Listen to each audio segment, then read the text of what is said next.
The restaurant was a quiet sanctuary of wealth and refinement. White tablecloths stretched perfectly across polished wooden tables, and crystal glasses caught the light like tiny stars, shimmering with every movement. The soft murmur of conversation was punctuated by the occasional clink of silverware, but at the corner table by the window, a different kind of stillness hung in the air. Jonathan sat there, his posture rigid, his tailored suit sharp and flawless. His eyes, cold and calculating, scanned the room without truly seeing it. To anyone looking in, he was the picture of success, a man who had everything money could buy. But Jonathan's wealth was a fortress that couldn't shield him from the ache inside.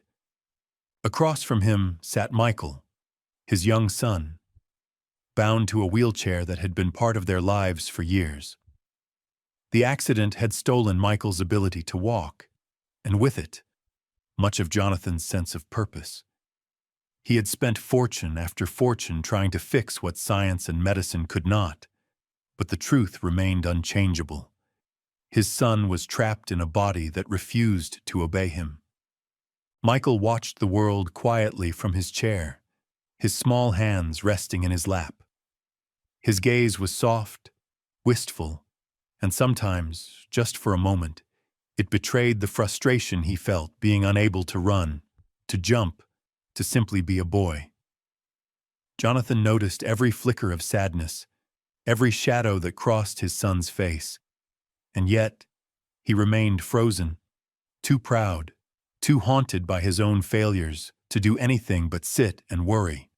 Outside, the sun was gentle, filtering through the leaves of the swaying trees. The breeze whispered across the glass, but inside, the air was thick with unspoken words and invisible walls. Jonathan's thoughts churned in silence, a storm of guilt and helplessness masked by the calm exterior of the man everyone else saw. He didn't know it yet, but everything was about to change. A presence approached, quiet, determined, and completely out of place in the luxury surrounding them. Jonathan hadn't noticed it at first. He was too wrapped up in the endless calculations of what could have been, what should have been, and the many ways he had failed his son. But then she appeared. A girl, no more than 12 or 13, standing at the edge of the table. Her clothes were simple, almost plain, and for a moment Jonathan bristled at the intrusion. Who was she? What did she want? Her eyes met his, unwavering, bright with a confidence that seemed impossible for someone so young. She didn't flinch. She didn't bow. She simply stood there, her small hand resting lightly on the back of Michael's wheelchair. Jonathan's first instinct was irritation, the usual suspicion that came with strangers daring to approach him in his world. Perhaps she wanted money. Perhaps she was a scammer. His finger itched toward the call button for the staff, ready to remove her. But then, something unexpected happened. Michael's head lifted slowly. His eyes met his father's, wide and unsure, and then trembling, he lowered his feet toward the floor. Jonathan's breath caught in his throat. This was impossible. His son had not stood in years, not since the accident. Michael's legs wobbled, uncertain but determined. He took one step, then another. Jonathan's heart raced, and for the first time in a long time, he forgot about composure, about pride.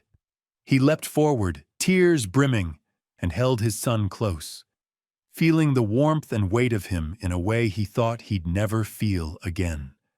Jonathan's eyes darted to the girl, ready to thank her, to ask how she had done this miracle. But she was gone, as if she had never been there at all. All that remained was the echo of hope and the sound of Jonathan's own heartbeat, pounding with a mixture of disbelief and awe. From that moment, nothing would ever be the same. The next morning, Jonathan woke to a strange restlessness he couldn't explain. His mind kept returning to the moment at the restaurant, the small, unwavering hand on Michael's wheelchair, the impossible rise of his son. It was as if the world itself had tilted for a brief, breathtaking instant, only to snap back into its familiar, unyielding order. Michael, unusually cheerful, hummed softly to himself, pushing his small toy car across the living room floor. Jonathan watched him from the armchair, heart still fluttering with disbelief. Could it really have happened? Or had it been some fleeting trick of the mind? The thought gnawed at him, both thrilling and terrifying. Then, as if summoned by his unspoken thoughts, she appeared again. It was later that afternoon, near the park by the restaurant. Jonathan had taken Michael outside, hoping the fresh air and golden sunlight would lift his spirits. And there she was, the same girl. Her presence seemed almost impossible, as though she had stepped out of the shadows of another reality. She didn't run or shout to get attention. She simply stood, small but resolute, her eyes locking on Michael with a quiet intensity. Jonathan felt a shiver run down his spine. She carried no bag, no sign of anyone who might be looking for her. Just a calm, steady aura that seemed older than her years. Who are you?" Jonathan asked, trying to keep his voice steady, though it trembled just slightly. The girl's lips curved in a faint, knowing smile. "I'm Samira," she said. Her voice was soft, but carried a strange certainty, like she had already spoken these words countless times in some place beyond the world Jonathan knew. Michael's eyes lit up instantly. There was no fear, no hesitation. He reached toward her, and she knelt to meet him at eye level. Jonathan felt a mixture of awe and suspicion. Something about this girl felt unreal. But at the same time, he could feel the pull of hope she carried, like a quiet, insistent flame. I can walk," Michael whispered, his voice filled with wonder. He took a tentative step forward, then another. Jonathan held his breath, heart pounding as the miracle from the restaurant repeated itself before his eyes. Samira didn't speak much, only guiding Michael with gentle gestures, her hand hovering near his shoulder, never touching, yet somehow steadying him. It was as though she were reminding him that he could move, that the world was larger than the limitations his body had imposed. Jonathan's mind raced with questions he knew had no answers. How could this girl appear out of nowhere? How could she do what doctors, science, and every ounce of money in the world could not? And most importantly, why did she care? By the time the sun began to dip behind the trees, casting long golden shadows across the park, Jonathan knew one thing: nothing would ever be the same. Michael had begun to reclaim something Jonathan thought had been lost forever. And Samira was the spark, a mystery he couldn't ignore. And as they walked back toward the city, Jonathan's eyes searched for her, for answers. But once again, she seemed to vanish into the ordinary world, leaving only the extraordinary change she had brought. Jonathan realized, with a mixture of fear and hope, that some miracles were not meant to be explained. They were meant to be believed. Days passed, but Jonathan couldn't shake the memory of that afternoon in the park. Every time he glanced at Michael, he saw a spark in his son's eyes that hadn't been there before. A quiet, daring hope, fragile yet undeniable. Jonathan felt it too, a tremor of possibility in his chest, a reminder that life could surprise even the most cautious hearts. Michael had begun practicing small steps each day. At first, they were tentative, halting movements that left him trembling with effort. But with Samira by his side, he grew more confident. She didn't rush him, didn't cheer excessively, didn't make it a performance. She simply stood there, patient and calm, as if her presence alone could awaken something dormant inside him. Jonathan watched from the doorway, heart pounding, trying to hide the mixture of awe and disbelief in his expression. Doctors had told him to accept limitations, to focus on what Michael could do rather than what he couldn't. But watching his son now, supported by the quiet power of a girl who seemed to appear out of thin air, Jonathan realized just how wrong they had been. Do you feel it?" Michael asked one morning, looking directly at his father. His voice was a whisper, almost afraid to be heard. "Feel what?" Jonathan replied, kneeling beside him, trying to mask the lump in his throat. "The hope," Michael said, a tiny smile tugging at his lips. "I feel like I can do it. Like I can walk again." Jonathan swallowed hard, his throat tight. He wanted to say something logical, something grounded in reason, but words failed him. Instead, he nodded, his own eyes brimming. "I believe you, Michael," he said, the words feeling strange but powerful. "I believe you." Samira didn't speak much that day either. She simply stayed near Michael, her gaze steady, her small hand hovering near his shoulder as if holding a lifeline of courage and faith. Jonathan noticed something in the way Michael moved. He was no longer afraid of stumbling. Every tiny step carried a boldness, a trust that had been missing for years. That night, after tucking Michael into bed, Jonathan sat alone in the dimly lit living room, staring at the walls that had once felt like cages. He realized that the miracle hadn't just touched Michael, it had reached him too. For the first time in years, he felt a flicker of hope for their lives. And yet, the questions lingered. Who was this girl? How had she done it? And why had she chosen them? Jonathan knew he couldn't ignore the answers forever, but perhaps some things were meant to be experienced, not explained. The next morning, the sun rose soft and golden, brushing the city with warmth. Michael stood, supported lightly by Samira, and took several steps across the living room floor without hesitation. Jonathan held his breath, heart bursting with a mixture of fear and exhilaration. This was more than a miracle. It was a rebirth, a chance at life that had been impossible just days ago. Jonathan understood something fundamental then. Hope, once awakened, could not be ignored. And as he watched his son laugh freely for the first time in years, he knew that whatever mysteries lay ahead with Samira, their lives had already been forever changed. It was a quiet Sunday afternoon when Jonathan decided to return to the restaurant, the very place where their lives had shifted forever. The sunlight poured through the windows, glinting off the crystal glasses and casting patterns on the white tablecloths.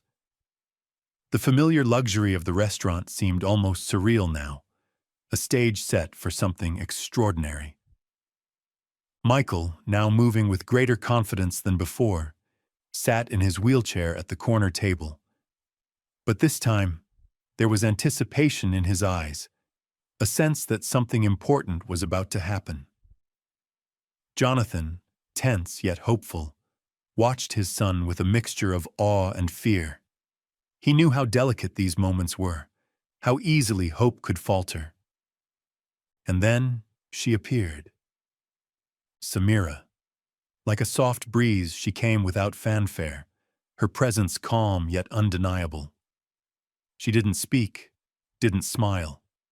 She simply stood by Michael's side, her hand lightly resting on the back of his chair, her eyes filled with a quiet certainty. The entire restaurant seemed to blur around them, the conversations fading into the background as the impossible moment approached. Michael's small hands gripped the wheels of his chair. He looked at his father, his gaze steady, filled with trust and courage. Jonathan's breath caught. Slowly, trembling with effort, Michael lowered his legs to the floor. The sound of shuffling feet and the gentle creak of movement drew the attention of nearby diners. He wobbled, uncertain, but determination glimmered in his eyes. One step, then another. The restaurant went silent. Crystal glasses trembled in the hands of onlookers. A child's laughter, a waiter's dropped fork, all of it seemed to amplify the miracle unfolding before them. Jonathan couldn't hold back. He surged forward, arms outstretched, tears streaming down his face. "Michael! You're walking," he cried, voice breaking.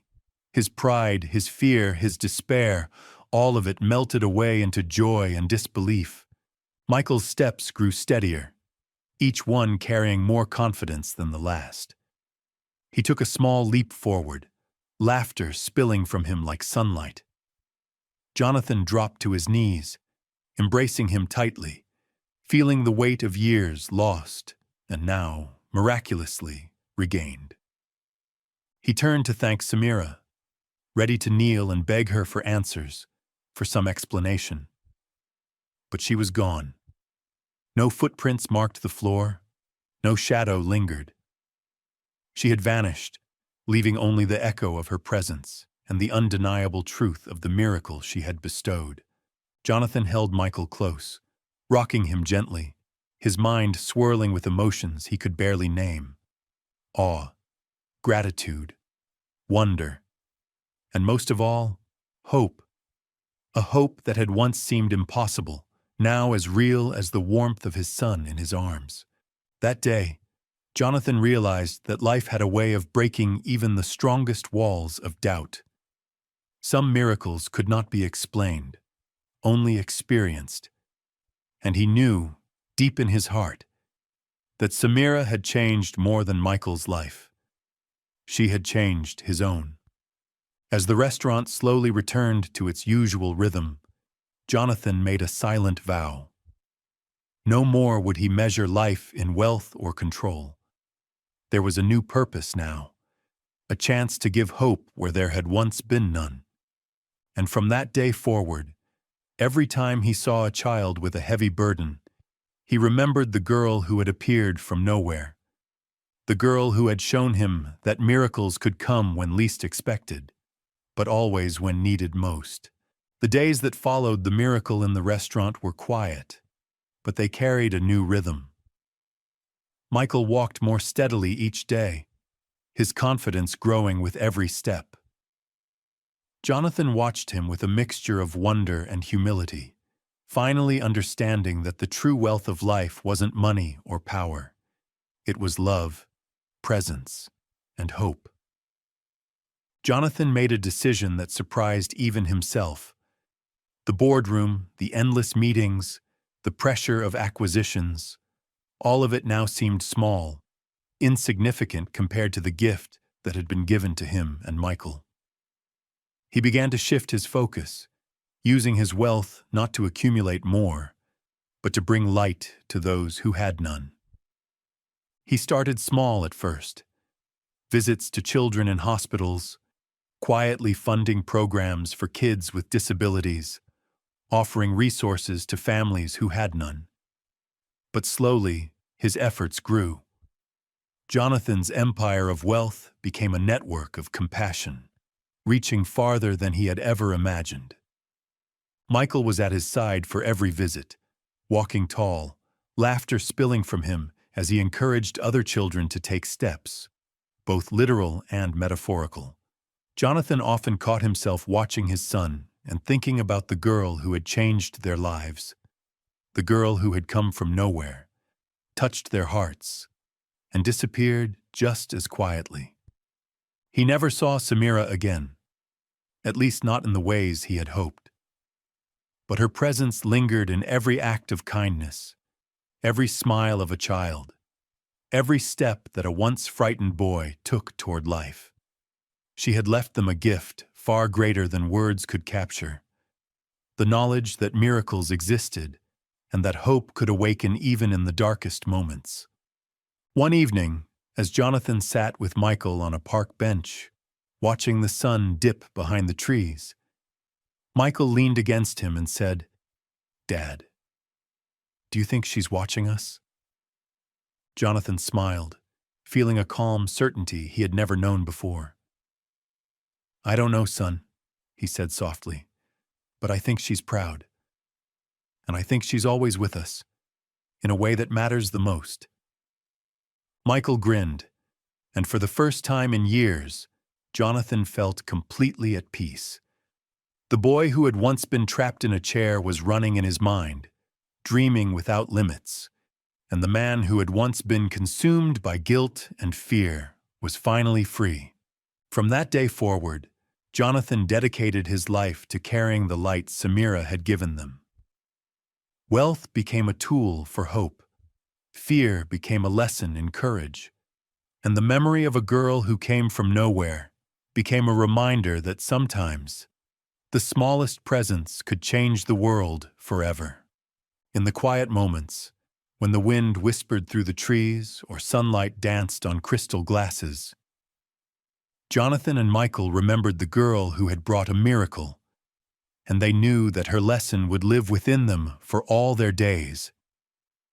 The world, Jonathan realized, was full of miracles, and they were ready to see them, every single one.